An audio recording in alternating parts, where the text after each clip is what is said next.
something that we can do is if I want to verify that my hot is on the right hand side, because I don't know who wired it, I can take out one of my leads. Hey folks, welcome back to the channel. And for those of you that are new, my name is Luke, and today we're gonna go over all of the different test features of your DMM-8132. It's commercial electric and it's from Home Depot, and it's just a little guy. This should be a pretty quick video, so let's hop into it. All right, we just got this little guy here, a pocket meter. Let's go over what the dials mean really quick. This is going to be your volts AC setting, so like for testing power that comes out of like the outlet in your wall. This is for volts DC. Think of like batteries, like your car battery.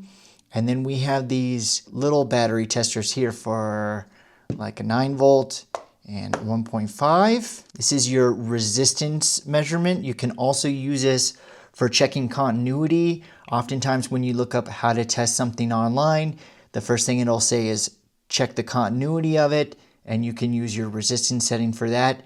And then finally we have diode. And then just to quickly touch on the resistance setting, the reason why it says 2K is this little pocket meter is not able to measure anything over 2000 ohms. It'll just say OL. So that's why that's there. It didn't really seem like they communicated that very well in the instruction manual, and I had a lot of questions about it as well. So there you go. We're gonna go ahead and dive into volts AC. All right, when making a volts AC measurement and testing an outlet, I really recommend just getting a dedicated outlet tester like this, and they usually have like a little GFCI button on them. Much easier than trying to do it with just your meter, but who knows, maybe you're in the RV or whatever. Maybe this is all you have, so we'll go over that. In your outlet, you're gonna have 3 ports, a hot, a neutral, and a ground. You can just really, with your gloves on, you can just go ahead and insert your leads. And you can see I have 120 volts present out my outlet. Now you might be wondering, okay, does it matter if red goes to hot or black goes to hot, or how does that work? Ideally, you would put your red to hot and your black to neutral, but it doesn't matter. Your measurement's gonna come up the same because with AC, the voltage and current is constantly changing polarity. Something else that you might wanna know is how can we identify or differentiate what is the hot and what is the neutral, and that is where a ground pin can come in really handy. If you don't have a ground pin present at the outlet, you'll have to run some kind of jumper lead to the panel. Just be careful because you don't want to be the one that connects the direct path from the hot to the ground with your body. That would be no good. So just really be careful. Something that we can do is if I want to verify that my hot is on the right hand side, because I don't know who wired it, I can take out one of my leads and just put it to ground.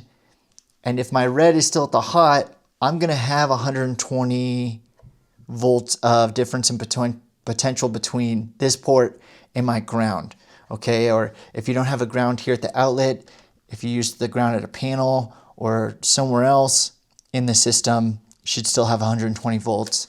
Whereas if you had your lead hooked up to the neutral to ground is not going to be really anything there. So that's how you would do your AC voltage. Next, we can go over volts DC. What does that look like? Like if you're checking a battery, like a 12 volt battery, this is a 12.8 volt nominal battery. And this time polarity is going to kind of matter. We would like to put your red lead to positive and your black lead to ground or to negative. And you can see I have 13 volts there. What happens if we accidentally took that measurement backwards? It's not a big deal. We're just going to end up getting a negative sign on the left-hand side here. And that might be a little confusing. You might be like, well, what's that negative sign there for?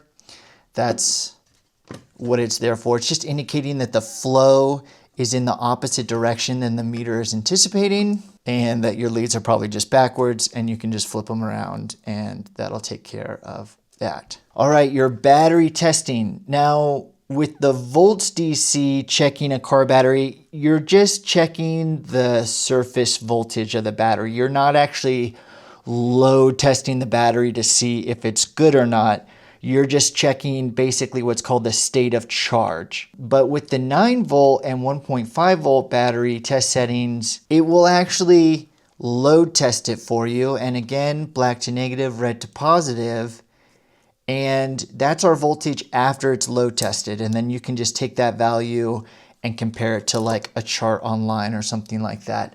And then same thing with the 1.5 setting. There you go, pretty easy. All right, then we're on to resistance.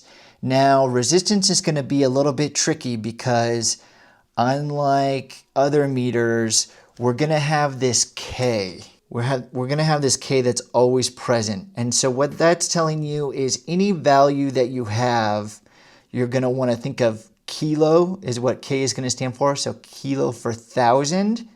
And so we wanna take any value that we have here and then times it by 1,000. And that's the actual value, resistance value.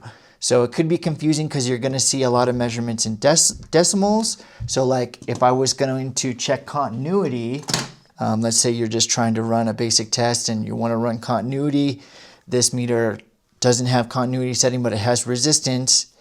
And we can take a continuity check of a load here. And it says 0.009 K ohms. Really, what it's really trying to say is that it's 6 to 9 ohms. Okay, so we got to take that K into consideration. And if you're checking for continuity, ideally, polarity is not going to matter for resistive measurements, but for continuity, we ideally would want to see this number be less than 10. So right now it's showing 0.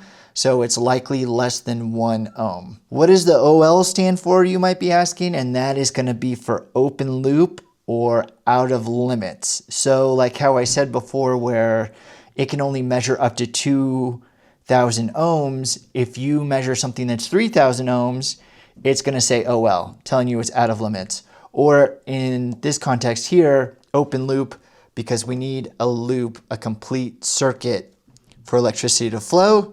So only until we bring the leads together does the OL go away. Let's just do a couple more resistive measurements to get comfortable with it. This is saying 0.067, so that's just 67 ohms. Let's check here. This is 986 ohms. And we've reached OL. The next resistor up in my little chain here is above 2,000 ohms. So in this case, it's not saying open loop, it's trying to communicate out of limits. It's beyond the capabilities of this little pocket meter. And then lastly, we have diodes. And it's kind of an interesting combination, but if you're gonna be checking diodes, we wanna check diodes in both directions. If you're not familiar, a diode is only going to allow electricity ideally to flow in one direction. So we'll test it in both. And the way that I'll start this test is there's a white stripe on the right-hand side of the diode. And the way that I like to think about it is where the line is on the picture of the diode matches up with this little stripe. And that's how I remember my testing.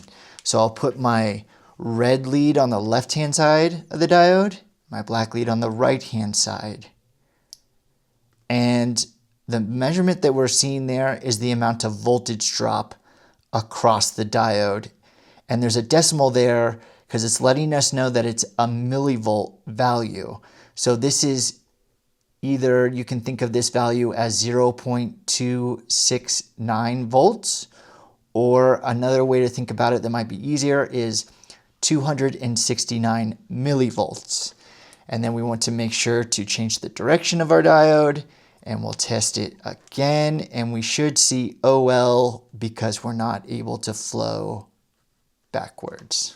All right, and there's your little commercial electric pocket meter, the DMM-8132. Pretty cool, nifty little meter. This would be great to keep in the RV or the truck to do little checks just in case you needed to. If you guys are learning this stuff, I have a bunch of different shorts and I have a bunch of different other tutorials on other meters if you need help with any of that. So go check them out and I'll see you on the next one.